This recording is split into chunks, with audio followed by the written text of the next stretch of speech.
The goats know before the people do. In the gray before dawn, they are restless, crowding the pen gate, calling to each other in the dark. Kel stands in the doorway and listens.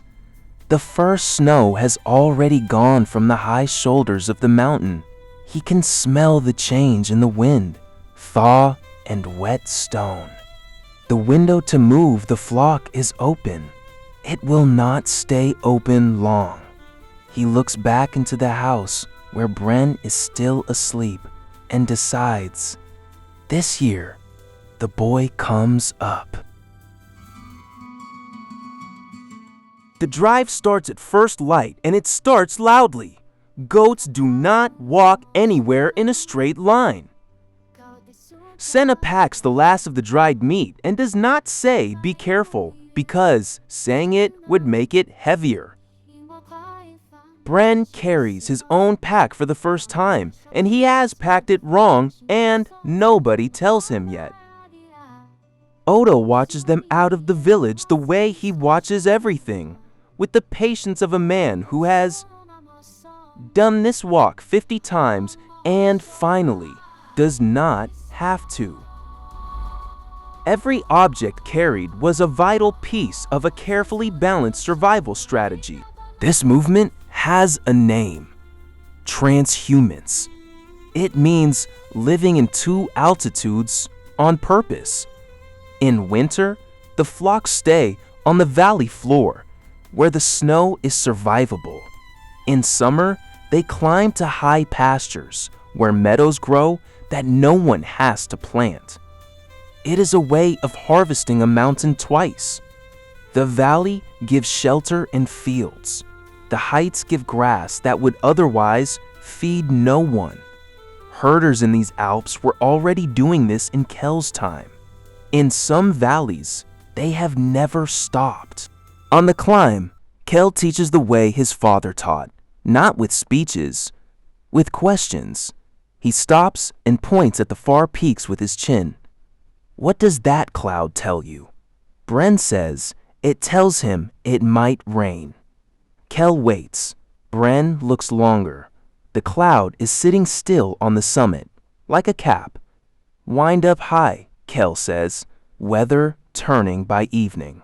Watch the mountain, not the sky. The mountain wears what is coming before it arrives. This detail shows how closely their daily survival was bound to the resources of the immediate landscape. Seen from above, the year of this valley is vertical. In winter, everything huddles at the bottom, people and animals together. In spring, the flocks begin to climb. By midsummer, they are grazing at 2,000 meters, higher than the trees can follow. In autumn, they come down again, fat on mountain grass, ahead of the first storms. Up and down every year, like breathing. The Iceman's own body chemistry carries the signature of a life spent moving through these altitudes. On the second day, they lose a goat. Not dramatically. Goats do not do drama. She simply decides the herd is going the wrong way and leaves. Bren finds her an hour later on a ledge she cannot climb down from, eating the best grass he has seen all day, entirely unrepentant. Getting her back takes rope, patience, and 3 new words Bren is not supposed to know yet. Kel laughs so hard he has to sit down. The goat holds no opinion about any of it. The flock is the village's walking wealth. Goats and sheep give hide for coats and leggings, sinew for thread, horn, bone, meat, and milk. But milk carries a catch. The man in the ice was lactose intolerant. As an adult, he could not digest it. Archaeologists believe most adults of his time could not. Milk was likely handled and transformed, or given to children, rather than drunk fresh by grown herders. Even at the dawn of dairying, the relationship with milk was complicated. They reached the high pasture at dusk on the 3rd day. The hut is where it always is, low and stone-shouldered, waiting under the ridge.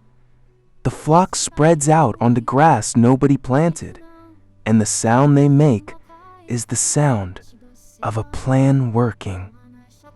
Bren stands at the edge of the light with his badly packed pack, looking down at the whole world he has ever known. Suddenly, small enough to cover with one hand, Kel gives him the first watch. It is a promotion. The boy stands straighter. There is one worker on this mountain we have not credited: the dog. Dogs were part of these communities long before Kel's time, companions and colleagues both. And a herding dog changes the arithmetic of the whole enterprise. One person and a good dog can hold a flock that would scatter from 3 people alone. We cannot name the breeds or count the dogs in any given valley, and we will not pretend to. But when you picture the high pasture, picture ears above the grass, watching the goats so the people occasionally get to sit down. Bren's first night watch is longer than any night he has ever met. The hut breathes behind him. The flock is a pale drift on the dark grass, and every sound the mountain makes auditions for wolf. Twice, he stands up for nothing. Once, he does not stand up, and it is also nothing. But it takes years off him anyway. Towards dawn, the cold gets into his teeth, and he wraps the matting tighter and discovers the secret every herder learns on this exact night. The watch is not about courage. It is about staying. He stays. Morning on the high pasture runs on milk. Senna's hard little cheeses traveled up with them, and fresh milk goes to the young ones and into the working of curds, because milk keeps better as something else than as itself. Kel does not drink it. It has never agreed with him, not since he was small, and he long ago stopped calling that a mystery and started calling it breakfast arrangements. He eats yesterday's flatbread with ibex fat instead, standing up, facing the grass, counting goats without meaning to. 51, same as yesterday. Good. So, what do we actually know? Transhumance is evidenced. Alpine communities of this period moved flocks between valley winters and high summer pastures, and the Iceman's own chemistry records a life across those altitudes. The animals are evidenced. Goats and sheep supplied his clothing, and his lactose intolerance is read directly from his genes. Here is what is invented: the route we walked, the lost goat, the weather lesson, Bren's first climb, and every word spoken on it. The mountain year is real. The people we filled it with are ours.